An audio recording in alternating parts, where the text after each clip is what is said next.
So welcome everyone. Welcome to Sadeva classes. You are in standard 6 and this is the textbook of geography. And we are going to take today the second lesson of geography that is known as Raj, wait for some time. That is known as the let us use the graticule. कुठला धडा शिकायचा आपल्याला भूगोलचा दुसरा धडा शिकायचा त्याचं नाव आहे चला वृत्ते वापरूयात.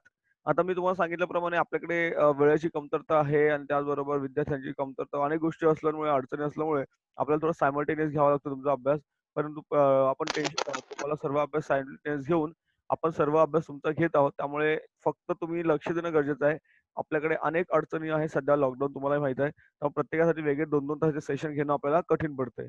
म्हणून आपण थोडंसं सर्वांना एकत्र बोलून जेवढं होईल तेवढं आपण त्यांचा अभ्यास करण्याचा प्रयत्न करतोय. आता तुम्हाला काय शिकायचं तुम्ही चला वृत्त वापरूया तुम्हाला पाहायचं आहे. Let us use the gratitude right. आता तुम्हाला मी काल सांगितलं की वृत्त ही 2 प्रकारची वृत्त तुम्हाला काय सांगितली होती. तर कोणकोणती वृत्त आहेत तुम्हाला माहित आहे. आपण ज्या पृथ्वीवर आडव्या काल्पनिक रेषा असतात त्यांना आपण म्हणतो अक्षवृत्त. बरोबर इथे प्रश्न आहे बघा तुम्हाला. पृथ्वीवर ज्या आडव्या काल्पनिक रेषा असतात पृथ्वीवर ज्या आडव्या काल्पनिक रेषा असतात त्यांना काय म्हणतो आपण अक्षवृत्त. बरोबर. आता विषुववृत्त कोणकोणत्या खंडातून महासागरातून जाते हे तुम्हाला उत्तर पुढे मिळेल. त्याचबरोबर 0° मूळ रेखावृत्त आणि 0° मूळ अक्षवृत्त म्हणजे विषुववृत्त जिथे एकमेकांना छेदतात त्यामध्ये तुम्हाला अशी गोल लाईन करायची आहे या नकाशामध्ये. बरोबर. आपण जाऊया तुम्हाला सगळ्या प्रश्नाचे उत्तर मी याच ठिकाणी सांगतो. तुम्हाला पृथ्वीगोलाचे निरीक्षण करायचं आहे आणि तुम्हाला सांगायचं आहे. हा बघा हा पृथ्वीगोल तुम्हाला नाही इथे खाली तुम्हाला दिसेल बघा. बघा. या ठिकाणी जर तुम्ही नीट विचार केला तर तुम्हाला काल मी सांगितल्याप्रमाणे यू कॅन सी हिअर बघा इथे 0 दिसतो तुम्हाला 0 दिस 0 म्हणजे काय हे विषुववृत्त आहे. याला आपण म्हणतो इक्वेटर. विषुववृत्त इक्वेटर आहे बघा दिसतंय. आणि या ठिकाणी बघा 0° रेखावृत्त जातं बघा इथे दिसतंय. हे 0° काय आहे रेखावृत्त आहे ज्याला आपण म्हणतो लॉन्जिट्यूड राइट. बघा ही रेष तुम्हाला या ठिकाणी दाखवायची आहे. दिसतंय का? बरोबर. या ठिकाणी रेष आली बघा ही रेखावृत्ताची. तो मी सांगितलं होतं की अक्षवृत्त रेखावृत्त काय असतात हे काल आपण खूप झालं डिस्कशन झालं. Longitude and latitude sorry latitude and longitude आपण काय ते सर्व काल पाहिलेलं आहे. त्याबरोबर कोणते खंड कोणते महासागर चारही गोलार्धामध्ये आहेत आणि कोणकोणते खंड चारही हा बोला. क्या हुआ राज? ओके. तर आपला प्रश्न काय होता बघा आपण पहिल्या वर्षात उत्तर सांगितलं. त्यानंतर दुसरा प्रश्न आपल्याला असा आहे. पृथ्वीवरील आडव्या रेषांना काय म्हणतात? बघा प्रश्न पहिल्याचं उत्तर मी तुम्हाला सांगितलं. पृथ्वीवरील आडव्या रेषांना आपण काय म्हणतो? अक्षवृत्त म्हणतो. विषुववृत्त कोणकोणत्या खंडातून व महासागरातून जाते? बरोबर. आपण एक काम करूया. परत इकडे पण येऊया म्हणजे मुलांना पण एक-एक प्रश्न कळेल. Use of the graticule. Use of the graticule. What is the question? What is the question here? Observe the globe and find the answer. Observe the globe and find the answer of the question. Question number 1. What are what are the horizontal lines on the globe called? What are the horizontal lines on the globe called? Yesterday I told you they are known as latitudes. They are known as latitudes. समजलं? Now question number 2. List the continents and oceans through which the equator passes. बरोबर. यहाँ से जो आपका equator है ना equator बघा कुठे equator आहे 0°. गेटिंग 0° ची लाईन आहे ना इथे बघा. सीधे 0° लाइन जहाँ से पास होती है आपको वहाँ के ओशन एंड कॉन्टिनेंट के नाम लिखने हैं. You can see there are how many ocean and how many continent. So Pacific ocean is there right. Pacific ocean. नाव कॉन्टिनेंट एशियन हा एशिया पण लक्षात एशिया पण येतो Asia. Then you have Africa, Atlantic ocean, South America and Pacific ocean. Pacific ocean परत झालं. So ही तुमची नावं तुम्हाला लिहायची आहे. Question number 2 right. रिपीट करतो बघा.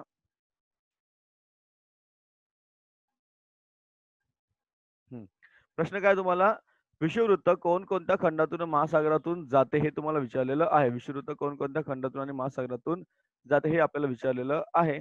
तर बघा विषुववृत्त तुम्हाला सांगितलं की आपल्या पृथ्वीवर जर बरोबर आपण पृथ्वीचे दोन भाग केले. ओके. इफ वी डिवाइड आपण जर पृथ्वी 2 भाग केले इथून बघा जसं तुम्हाला ही काय विषुववृत्त आहे तुमचं 0° अक्षवृत्त. तर हे जे काही इथून जात आहे ते कुठून जात आहे ते तुम्हाला बघायचं आहे. बघा इथं पॅसिफिक महासागर तुम्हाला दिसतोय. त्याचबरोबर हे जे काही खंड आहे आशिया खंड आहे. लक्षात घ्या कोणता खंड आहे? आशिया खंड. इथे आहे आफ्रिका खंड. परत तुम्हाला अटलांटिक महासागर आलेला आहे आणि दक्षिण अमेरिका खंड आहे. आणि या ठिकाणी पॅसिफिक. आता हाच पॅसिफिक इकडे आलेला आहे. हा एक कंटिन्युएशन मध्ये असतो. ही सर्व नाव तुम्हाला लिहायची आहेत. You are going to write the names. समजतं तुम्हाला? संपूर्ण जगाचा नकाशा तुमच्या समोर आहे. Then question number 2 here, sorry, question number 3. Encircle the intersection of 0 degree meridian and 0 degree पॅरल ऑन द ग्लोब. हे बघा मी तुम्हाला इथे मगाशी दाखवलं एनसर्कल करून. हिअर हे बघा हे एनसर्कल. इथे फक्त आज मला एनसर्कल करायचंय. कारण 0 डिग्री ही लाईन आणि 0 डिग्रीची ही लाईन म्हणजे latitude as well longitude of 0 degree they are intersecting here. ते या ठिकाणी एकत्र येत आहेत बघा. परत वाटल्यास तुम्हाला प्रश्न सांगतो. एक प्रश्न सांगतो म्हणजे तुम्हाला कन्फ्युज होणार नाही. नाहीतर डोक्यावरून झालेली गोष्ट. प्रश्न क्रमांक 3 0 अंश. बघा हा प्रश्न क्रमांक 3 0 अंश मूळ रेखावृत्त आणि 0 अंश मूळ अक्षवृत्त म्हणजे विषुवृत्त जिथे एकमेकांना छेदतात त्या ठिकाणी तुम्हाला गोल करायचा आहे.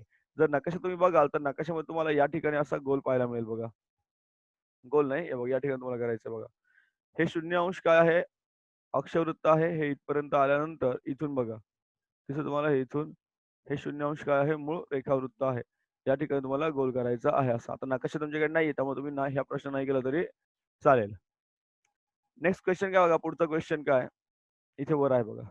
कोणते महासागर चारही गोलार्धात विस्तारलेले आहेत? कोणते महासागर चारही गोलार्धात विस्तारलेले आहेत? आता काल आपण गोलार्ध पाहिले. काल आपण गोलार्ध पाहिले. 2 गोलार्ध तुम्हाला मी सांगितले होते. आता इथे बघा तुम्हाला आणखी 2 गोलार्ध पाहायला मिळतात. हा बघा. हा कुठला 0 अंश अक्षवृत्ताचा जो वरचा भाग आहे, हा कोणता गोलार्ध आहे सांगा बरं मला? वेदिका कोणता गोलार्ध आहे हा सर्व वरचा? हा गोलार्ध कोणता आहे? उत्तर. राइट? हा कोणता उत्तर गोलार्ध आहे? उत्तर गोलार्ध आहे. आणि हा खालचा गोलार्ध कोणता आहे? दक्षिण म्हणजे रेषेच्या खालचा. बरोबर? हा रेषेच्या जेवढा वरचा भाग आहे तो उत्तर गोलार्ध आहे आणि रेषेच्या जेवढा खालचा भाग आहे तो दक्षिण गोलार्ध आहे. आता इथे बघा आणखी तुम्हाला रेष दिसते इथे 0 अंशी. याच्या याच्या या डाव्या बाजूला सॉरी उजव्या बाजूला जो आहे तो कोणता आहे गोलार्ध? पूर्व गोलार्ध आहे. कोणता गोलार्ध आहे? पूर्व. आणि याच्या ठिकाणी इकडे गोलार्ध आहे पश्चिम गोलार्ध. कोणता गोलार्ध आहे? पश्चिम गोलार्ध. आता तुम्हाला काय विचारलाय प्रश्न? पूर्व पश्चिम कळलं तुम्हाला? आता प्रश्न काय विचारला आपल्याला बघा. What is the question asked? मी नीट समजून सांगतो. नकाशाच वाचन सुद्धा महत्वाचं असतं. प्रश्न आपल्याला असा विचारलेला आहे, की कोणते महासागर चारही गोलार्धात विस्तारलेले आहेत? कोणते महासागर आणि कोणते खंड? बरोबर? कोणते महासागर आणि कोणते खंड? आता बघा. एक सेकंड हां. चला. आवाज क्या हुआ राज? अमित आवाज बंद ठेव. तुमचा मध्ये आवाज येऊ नका रे प्लीज. हां. ना. आता बघा कोणते महासागर चारही गोलार्धामध्ये आहेत. बरोबर? आता जर तुम्ही विचार केला इथे दक्षिण गोलार्ध दक्षिण महासागर बघा. दक्षिण महासागर हा तुम्हाला दक्षिण महासागर हा तुम्हाला दक्षिण गोलार्धामध्ये सुद्धा आहे, पूर्व गोलार्धामध्ये सुद्धा आहे, पश्चिम गोलार्धामध्ये सुद्धा आहे. हं. पण पॅसिफिक महासागर हा बघा इकडे तुम्हाला कुठे मिळेल? दक्षिणमध्ये सुद्धा मिळेल, उत्तर गोलार्धात मिळेल, पूर्व आणि पश्चिम म्हणजे तुम्हाला उत्तर काय मिळेल तुमचं हे पॅसिफिक महासागर तुमचं उत्तर मिळेल. अटलांटिक महासागरचा विचार केला तर अटलांटिक महासागर तुम्हाला पूर्व पूर्व गोलार्धात अटलांटिक महासागर सॉरी पश्चिम गोलार्धात अटलांटिक महासागर आहे. पूर्व गोलार्धामध्ये तो नाही. तुम्हाला फक्त उत्तर लिहायचं आहे की पॅसिफिक महासागर तुम्ही उत्तर लिहू शकता. बाकीचे तुम्ही काय तुम्ही शोधा. एक तुम्हाला उत्तर मी सांगितलंय. हं. अजून तुम्हाला विचारलंय कोणते खंड? बघा प्रश्न तुम्हाला विचारला आणखी कोणते खंड? कोणते खंड चारही गोलार्धात विस्तारलेले आहेत? कोणते खंड चारही गोलार्धात विस्तारलेले आहेत? कोणकोणते खंड ते चारही गोलार्धामध्ये आहेत? सांगा बरं कोणकोणते खंड ते चारही गोलार्धामध्ये आहेत सांगा बरं? हां. कोणकोणते खंड ते चारही गोलार्धामध्ये आहे सांगा बरं? तुम्हाला माहिती आहे एक आफ्रिका खंड तुम्हाला मिळेल. कोणता खंड मिळेल? आफ्रिका. हा बघा हा आफ्रिका खंड. हा चारही गोलार्धामध्ये तुम्हाला पाहायला मिळेल आफ्रिका खंड. बाकी खंड तुम्हाला चारही गोलार्धामध्ये पाहायला मिळणार नाहीत. ठीक आहे? ओके. चला. अजून परत रिपीट करतो तुमच्यासाठी इंग्लिश वाल्यांसाठी. Question number here question number is what? बघा. Question number next question which oceans? हा बघा क्वेशन आहे. Which oceans are spread in all 4 hemispheres as well as which continents are spread in all 4 hemispheres? All 4 hemispheres. So yesterday I told you about 2 hemispheres. Now I will tell you about 2 more hemispheres here. अजून 2 more hemispheres तुम्हाला दाखवतो इथे बघा. सगळ्यांचं स्क्रीनवर लक्ष पाहिजे. See, this is 0 degree. एक second guys. Yeah. So this is your 0 degree latitude known as equator. So याच्या above is northern hemisphere आणि याच्या बिलो हा सगळा कोणता आला तुमचा सदर्न हेमिस्फिअर. कोणता आला? Southern hemisphere. देन इथून जर आपण विचार केला 0 डिग्री इथून from here if we start from here. So right to it is east hemisphere. कोणता? East. And here it is west. हा कोणता आहे? Western hemisphere. Right, getting? So you have to find out which ocean is present in all the four hemispheres. कोणतं आहे? तर I think it is Pacific आहे. अजून बाकी तुम्ही शोधायचं, सर्व उत्तर तुम्हाला देणार नाही. And continent is Africa. कोणतं कॉन्टिनेंट आहे? It is Africa. Rao, let's go ahead. Last question is what? At which two parallels do the all the meridians converge? At which parallels do all the meridians converge? They converge at where they converge? They converge at North Pole and South Pole. कुठे? North आणि south pole. बघा इथे सगळे ते इथे येतात. Here north pole and south pole. 0 degree 90 degree north and 90 degree south. इकडे बघा. काय विचार तुम्हाला प्रश्न? की सर्व रेखावृत्ते कोणत्या अक्षरवृत्तावर एकत्र येतात? सर्व कोणत्या अक्षरवृत्त एकत्र येतात? ते येतात कुठे? तुमच्या दक्षिण ध्रुव आणि उत्तर ध्रुव आणि दक्षिण ध्रुव ते एकत्र येतात. आता आपल्या स्क्रीन वगैरे लक्ष द्यायचं. मी स्क्रीनवरची काही गोष्टी वाचत जातो, तर तुमच्या लक्ष द्यायला तुम्हाला पाहिजे. तुम्ही सगळ्यांनी त्याच्यावर लक्ष द्यायचं. काय डाऊट असेल तुम्हाला विचारू शकता. आपण पूर्ण अभ्यास व्यवस्थित घेणार आहोत. आपण नेहमी पृथ्वीच्या संदर्भाने विविध ठिकाणांबद्दल, प्रदेशांबद्दल, नद्यांबद्दल, रस्त्यांबद्दल बोलत असतो. ठिकाणाचे स्थान, प्रदेशाचा विस्तार किंवा नदी, रस्ता इत्यादी रेखीय बाबींचा विस्तार अक्षरवृत्ते व रेखावृत्ते यांच्या द्वारे नेमकेपणे सांगता येतो. त्यासाठी अक्षरवृत्ते व रेखावृत्ते यांमुळे तयार होणाऱ्या वृत्तजाळाचा नेमका वापर कसा करायचा हे तुम्हाला पाहायचं आहे. मी तुम्हाला कालच सांगितलं की एखाद्या ठिकाणची जी माहिती आपल्याला काढायची आहे ती कशी काढतो आपण? एखाद्या ठिकाणी स्थान कसं काढतो? वृत्तजाळीच्या सहाय्याने आपण काढतो. बरोबर? Graticule. Use the graticule. Say, look at the screen. When we talk about various places, regions, rivers, roads, etc., we are actually talking about reference to the earth. The location of the place and the extent of region and extent of any linear feature can be described precisely with the help of parallels and meridians. Let us see how we use this. कसं वापरायचं आपल्या पुढे व्हायचं? We can locate a particular place. I told you yesterday we can locate a particular place using latitudes and longitudes. बरोबर? आता तुम्हाला या ठिकाणी काय सांगितलं यांनी बघा, शाळेतील जगाचा नकाशा तुम्हाला बघायचा आहे आणि तुम्हाला काही महत्त्वाच्या गोष्टी या ठिकाणी सांगायच्या. पृथ्वीवरील एखाद्या ठिकाणी स्थान सांगताना फक्त अक्षर रेखावृत्त विचारात घेतले जाते. एक अक्षर एक रेखावृत्त विचारलं घेतलं जातं. बरोबर? जर तुम्हाला विचारलं दिल्ली, दिल्ली कुठे आहे? तर तुम्ही या ठिकाणी सांगू शकता दिल्ली हे कुठं ठिकाण आहे? 28 इंच सॉरी 28°35" 15 सेकंद. बरोबर? ते कुठे? उत्तर. उत्तर म्हणजे भारत देश कुठे आहे? उत्तर गोलार्धामध्ये आहे. त्याचबरोबर 72°12" 30 सेकंद. ठीक आहे? किंवा 12 मिनिट म्हणूया आपण त्याला. 70°12' 30 सेकंद. इंटरनॅशनल त्याला मिनिट म्हणूया. 3 सेकंद असं आपण त्याला म्हणूया. आवाज का मध्ये चालू करता तुम्ही? आवाज बंद ठेवायचा आहे. ठीक आहे? तर तुम्ही पृथ्वीवर कोणत्या ज्या स्थानाचा विचार सांगता तुम्ही असं सांगता. आता तुम्हाला हे विचारलं पाहिजे. द म्हणजे काय? दक्षिण. बरोबर? द म्हणजे काय? दक्षिण. पू म्हणजे काय? पूर्व. पू म्हणजे काय? पूर्व. एवढं तुम्हाला लक्षात ठेवायचं आहे. आता पृथ्वीवरील नदी, रस्ता, सीमा इत्यादी रेषीय बाबींचा विस्तार करताना सांगताना सुरुवातीला स्थानातील अक्षांश आणि रेखांश तसेच शेवटच्या स्थानातील अक्षांश व रेखांशाच्या विचारात घेतले जातात. उदाहरणार्थ आफ्रिका खंडातील नाईल नदी व्हिक्टोरिया सर्वात उगम पावते आणि उत्तरेकडे वाहत जाऊन कुठे जाते? अलेक्झांड्रिया शहराजवळ कुठे जाते? भूमध्य सागराला मिळते. तर व्हिक्टोरियाचे सर्वोच्च स्थान तुम्हाला कसं मिळेल या ठिकाणी दिलेलं आहे बघा इथे. आवाज खूप थोडंसं कठीण नाही वाटत आहे. समजून घ्या, मग तुम्हाला कळेल. आता तुम्ही इथून विचार केला तर व्हिक्टोरिया सरोवर कुठे आहे? बघा तुम्हाला व्हिक्टोरिया सरोवर या ठिकाणी पाहायला मिळेल. बघा हा नकाशा आहे तुमचा, ब्राझीलचा नकाशा आहे तुम्हाला दिलेला. आता जर तुम्ही व्हिक्टोरिया सरोवराचा विचार केला तर तो व्हिक्टोरिया सरोवर तुम्हाला किंवा हा जर देशाचा विचार केला तुम्हाला बघा सांगता येईल की एक मिनिट तुम्हाला सांगतो मी. नकाशा थोडा इकडे तिकडे घेऊन मला सांगावं लागेल तुम्हाला. एक मिनिट बाळांनो. हा, कुठे आपण इथे? बरं. तर अलेक्झांड्रिया शहराचे वृत्तीय स्थान हे एवढं आहे. नाईल नदीच्या वृत्तीय विस्तारासाठी अक्षांश व रेखांश विचारात घेऊन नाईल नदीचा विस्तार कुठून कुठपर्यंत आहे ते तुम्हाला सांगावं लागतं या ठिकाणी. आता जर तुम्ही नकाशा या ठिकाणी बघा तर मी सांगतो इथे कसं तुम्हाला इथे. आता बघा हा जो नकाशा आहे हा आहे ब्राझील देशाचा. ब्राझील देश कुठे आहे? ब्राझील हे देश आहे. ब्राझील देश आहे दक्षिण अमेरिकेमध्ये आहे. आता इथे बघा काय दिलं तुम्हाला? 40 पश्चिम, इथे 50 पश्चिम, 60 पश्चिम. पश्चिम कसं तुम्हाला सांगितलं? 70 पश्चिम आणि इथे हे 0 काय आहे? अक्षवृत्त आहे. तुम्हाला सांगितलं. आता याच्या इकडे गेल्यानंतर काय होणार? हे उत्तर होणार आणि इकडे गेलं काय होणार? हे दक्षिण होणार. बरोबर? तर आपण अशा प्रकारे याचं कायची माहिती सांगू शकतो. कुठून कुठपर्यंत एखादा सीमा आपल्याला त्या ठिकाणी जाणवतात.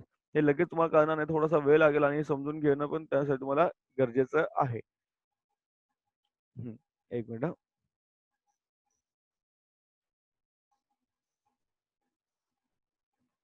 1 मिनिट. थोडं रिपीट करू द्या मला थोडंसं. नाव you can use say here Delhi. If you want to find out the location of the Delhi is located at 28 degree 36 minutes 50 seconds north latitude and 77 degree 12 minutes 3 seconds east 3 seconds east.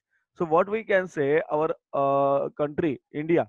इंडियाचा आपण विचार केला India कुठे आहे सांगा बरं India lies here India lies here suppose here India कुठे आहे इथे आहे it lies in northern hemisphere as well as eastern hemisphere कुठे असतो नॉर्थ आणि ईस्टर्न हेमिस्फिअर आहे बघा म्हणून इंडियाच मध्ये तुम्हाला इथे दिसलं बघा ई दिसतं E E E and N भारताचं कुठे असेल तर ई अँड एन येतं right getting now if we consider the Brazil तर मागे तुम्हाला दाखवतो पुढे बघा Brazil is there even though Australia is in southern hemisphere and east. तो ऑस्ट्रेलिया कुठे आहे मगाशी बघा तुम्हाला इथे. Suppose we take a 4 part. आपण जर 4 पार्ट केलंय. नाव ऑस्ट्रेलिया इज हिअर. इथे तुमचं ऑस्ट्रेलिया बघा. Australia is here. तुम्ही नकाशामध्ये बघा Australia is here. So this is the southern hemisphere as well as east hemisphere. Southern and east hemisphere. Right southern and east हेमिस्फियरला आपल्याला काय मिळेल? Australia will get here Australia. Right? नाव आपण directly जाऊया आता इथे. थोडंसं तुम्हाला आधी समजून सांगतो काय-काय इम्पोर्टंट पॅरलल्स, मेजर्स आहेत आणि देन आपण जाऊया तुमच्या आणखी पुन्हा तुम्हाला सांगतो, की नेमकं तुम्हाला काय करायचं आहे. आता महत्त्वाची वृत्ते कोणकोणती आहेत, तर तुम्ही याचा विचार केला तर महत्त्वाची वृत्ते तुम्हाला या ठिकाणी दिलेली आहेत. आपण टॉप टू बॉटम जाऊया. सगळ्यात वरून सुरुवात करूया आपण या नकाशामध्ये. तर सगळ्यात वर एक तुम्हाला उत्तर ध्रुव दिलेलं आहे. काय उत्तर ध्रुव आहे, त्याला आपण म्हणतो 90 अंशाचा उत्तर ध्रुव आहे. त्याचबरोबर या ठिकाणी एक आणखी एक वृत्त आहे त्याला म्हणतात आर्टिक वृत्त. त्याचं माप आहे 66 अंश 30 मिनिट उत्तर. बरोबर? त्यानंतर एक 180चं रेखावृत्त आहे. ते कुठे आहे? हे बघा हे आहे 180चं. त्याच्या बरोबर अपोझिट जर गेलो आपण विरुद्ध दिशेला तर तुम्हाला या ठिकाणी मिळेल कोणतं? 0 अंश रेखावृत्त मिळेल. थोडं आणखी खाली आल्यानंतर तुम्हाला इथे मिळतं 23 अंश 30 इंच सॉरी इंच नाही मिनिट. 23 अंश 30 मिनिट उत्तर कर्कवृत्त आहे बघा. हे कर्कवृत्त आणि जर भारताचा विचार केला बघा, हा भारत आहे आपला इथे देश. या भारताच्या मध्यातून, भारताच्या बरोबर मध्यभागातून काय गेलेलं आहे? कर्कवृत्त गेलेलं आहे. हे आहे ते विषुववृत्त. आपण मगाशी बघितलं 0 अंश अक्षवृत्त म्हणजे विषुववृत्त आहे. त्याचबरोबर आपण आणखी थोडंसं याच्यात आता हे जे काही वर आहेत ना, ते सर्व तुम्हाला इथे खाली पाहायला मिळतील या दिशेला. बघा, फक्त त्यांची नावं तुमची नावं बदलली आहेत. इथे आहे 23 अंश 30 मिनिटला मकर वृत्त आहे, पण ते दक्षिणेला आहे. कुठे आहे? दक्षिणेला. आणि वर काय होतं आपलं अक्षवृत्त कर्कवृत्त होतं. त्यानंतर हे अंटार्क्टिक वृत्त आहे. वर होतं आर्टिक वृत्त आणि इथे आहे तुमचा दक्षिण ध्रुव. वर होता उत्तर ध्रुव. समजलं? बरोबर. त्याचप्रमाणे आता याच्यामध्ये जे काही भाग होतात ते कोणकोणते भाग आहेत बघा. तर हा जो भाग आहे बघा सगळ्यात मध्यभागी इथे नीट लक्ष द्यायचंय. इथून इथपर्यंत बघा. इथून इथपर्यंतचा हा जो भाग आहे ना, इथून इथपर्यंतचा म्हणजे कर्कवृत्तापासून तर मकर वृत्तापर्यंतचा जो भाग आहे, या ठिकाणी सूर्यकिरण कशी पडतात? लंबरूप पडतात. जास्तीत जास्त सूर्यप्रकाश या ठिकाणी पडतो. लक्षात घ्या. जास्तीत जास्त सूर्यप्रकाश या ठिकाणी पडतो. कोणत्या भागामध्ये? या एवढ्या भागामध्ये बघा. हा जो भाग दाखवला तुम्हाला? या एवढ्या भागामध्ये जास्तीत जास्त काय पडतात? सूर्यकिरणे पडतात. जास्तीत जास्त प्रकाश या ठिकाणी पडतो. म्हणून या ठिकाणी तापमान नेहमी जास्त असतं. थोडा जर वर विचार केला आपण बघा इथे. कुठे? इथे. कुठे? तिरप्या किरणांचा प्रदेश दिवस 24 तासापर्यंत असतो. कुठून कुठपर्यंत बघा? आर्टिक वृत्त आणि इथून बघा. हे दिसत असेल तुम्हाला इथून इथपर्यंत. आर्टिक वृत्त आणि अंटार्क्टिक वृत्तापर्यंतचा. आर्टिक वृत्त आणि अंटार्क्टिक वृत्तापर्यंतचा भाग. आणि जर आपण सगळ्यात वरचा भागाचा विचार केला, कुठला? सगळ्यात वरचा भागाचा विचार केला. बघा इकडे. कुठे? सगळ्यात वर इथे दक्षिण ध्रुव, हा इथे दक्षिण ध्रुव आणि येथे खाली जर विचार केला उत्तर ध्रुव.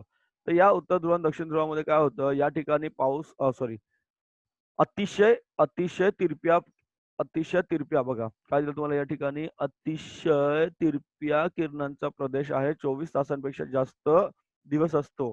बरोबर? या ठिकाणी असं आहे, की असं 6 महिने दिवस आणि 6 महिने रात्र असते. कुठल्या ध्रुवांवर? आता आपला जो सूर्य आहे, तुम्हाला माहिती असेल सूर्य. सूर्य आता सध्याचा विचार केला आपण किंवा सूर्य तुम्हाला माहिती असेल सूर्याचा उत्तरायण आणि सूर्याचं दक्षिणायन हा काय आहे ते तुम्हाला पुढे अभ्यासायचं आहे. परत थोडं रिपीट करतो आणि मग तुम्हाला आणखी समजावून सांगतो बघा. Let's see. Important parallels and meridians. What are the important parallels and what are the important meridians shown in the diagram? You can see it is North Pole 90-degree latitude. Then this is 66 degree 30-minute North Arctic Circle. This is your Arctic Circle, right? This is the Arctic Circle. पूर्ण circle actually. असं पूर्ण circle होतं ते. Now the 180 latitude. This is latitude. Latitude तुम्हाला माहिती उभी रेषा latitude. आणि त्याच्या बरोबर अपोजिटला येते 0 degree zero degree longitude and 180 degree longitude. This is Tropic of Cancer 23 degree 30 minutes north. This is equator. आता याच्या बरोबर अपोजिट येतं Tropic of Capricorn. And here it is Arctic Circle. तर त्याच्या बरोबर अपोजिट या दिशेला काय ना you'll get here Antarctic Circle. आणि नॉर्दर्न पोलचं काय ना तुम्हाला बरोबर सदर्न पोल ओके किंवा साऊथ पोल येणार बघा. I show you here. This is 23 degree Tropic of Capricorn, then Antarctic Circle, and it is South Pole. It is South Pole here. Okay. Now I showed you okay this is the region. बघा या region मध्ये this is the region of high sunlight. या region मध्ये high sunlight बघा सगळं region या दोन रेषांच्या मध्ये. This is the region of area of perpendicular rays. सगळ्यात जास्त सन रेज इथे मिळतात. Areas of perpendicular rays. Then इथून इकडे गेल्यानंतर आणि इथून इकडे गेल्यानंतर you get area of slanting rays and the day is 24 degree. अजून त्याच्यावर इथे गेल्यानंतर आर्टिक सर्कलच्या पुढे आणि Antarctic circle up to the North Pole and South Pole you get the area of very slanting rays duration of days more than 24 hours, right? More than 24 hours. Okay समजतंय. 2 मिनिटं तुम्हाला आता सगळं परत रिपीट करून सांगतो मी.